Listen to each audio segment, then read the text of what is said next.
Halo semua, perkenalkan saya Sandita Akita Rinaldi, peserta Latsar CPNS PPSDM Regional Bandung. Pada kesempatan kali ini, saya akan menjelaskan tentang sintesa agenda 3 dan personal branding.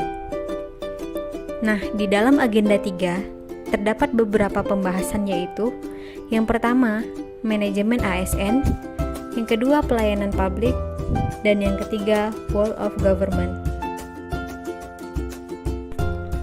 Manajemen ASN adalah pengelolaan ASN untuk menghasilkan pegawai ASN yang profesional, memiliki nilai dasar, etika profesi, bebas dari intervensi politik, bersih dari praktek korupsi, kolusi, dan nepotisme.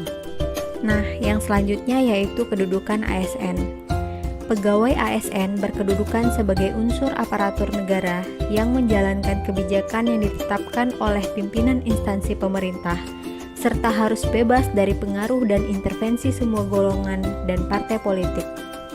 Untuk dapat menjalankan perannya dengan baik, pegawai ASN memiliki fungsi sebagai berikut. Yang pertama, sebagai pelaksana kebijakan publik, yang kedua, sebagai pelayan publik, dan yang ketiga, sebagai perekat dan pemersatu bangsa. Selanjutnya, kode etik ASN. Kode etik dan kode perilaku ASN ini bertujuan untuk menjaga martabat dan kehormatan ASN. Fungsi dari kode etik yaitu yang pertama sebagai pedoman, panduan birokrasi publik atau aparatur sipil negara dalam menjalankan tugas dan kewenangan agar tindakan dinilai baik. Yang kedua, sebagai standar penilaian sifat, perilaku, dan tindakan birokrasi publik atau aparatur sipil negara dalam menjalankan tugas dan kewenangannya.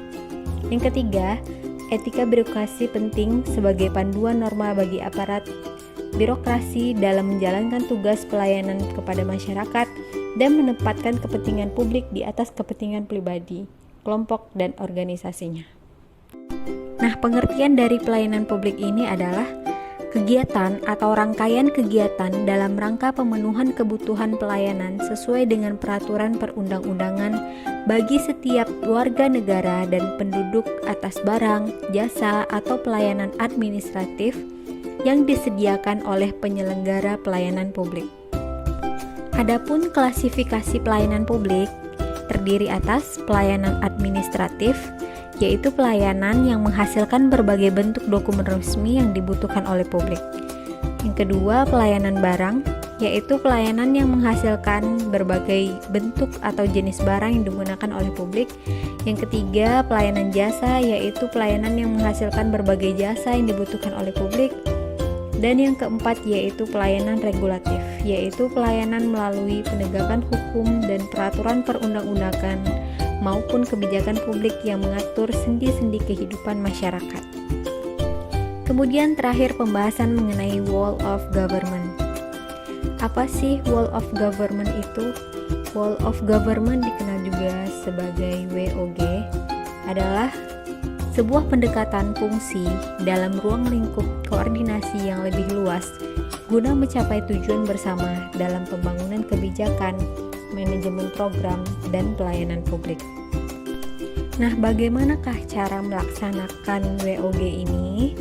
Cara pelaksanaannya yaitu yang pertama, respon pemerintah terintegrasi, menghilangkan sekat antar sektoral, kerjasama antar instansi pemerintah, berkolaborasi, koordinasi, dan sinergitas. Praktek WOG dalam pelayanan publik dilakukan dengan menyatukan seluruh sektor yang terkait dengan pelayanan publik. Jenis pelayanan publik yang dikenal yang dapat didekati oleh pendekatan WOG adalah yang pertama, pelayanan yang bersifat administratif. Praktek WOG dalam jenis pelayanan administrasi dapat dilihat dalam praktek-praktek penyatuan penyelenggaraan izin dalam satu pintu, seperti PTSP atau kantor Samsat. Yang kedua yaitu pelayanan jasa. Pelayanan yang menghasilkan berbagai bentuk jasa yang dibutuhkan masyarakat, seperti pendidikan, kesehatan, ketenagakerjaan, perhubungan, dan lain sebagainya. Yang ketiga, pelayanan barang. Pelayanan yang menghasilkan jenis barang yang dibutuhkan oleh masyarakat, seperti misalnya jalan, perumahan, jaringan telepon, listrik, air bersih, dan lain sebagainya. Nah, yang selanjutnya yaitu pelayanan regulatif.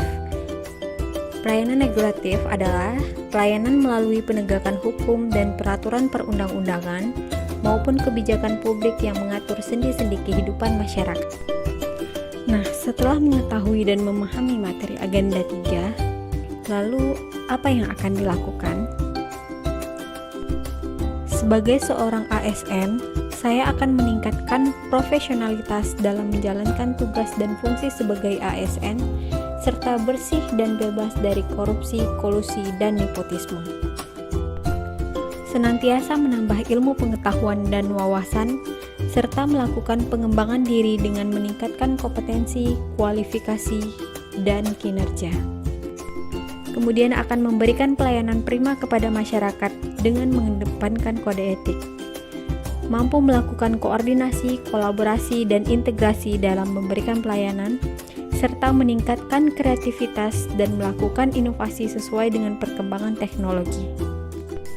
Dengan personal brand tersebut, diharapkan adanya peningkatan kualitas SDM, peningkatan mutu pelayanan, peningkatan kepuasan masyarakat, dan mempererat persatuan dan kesatuan bangsa.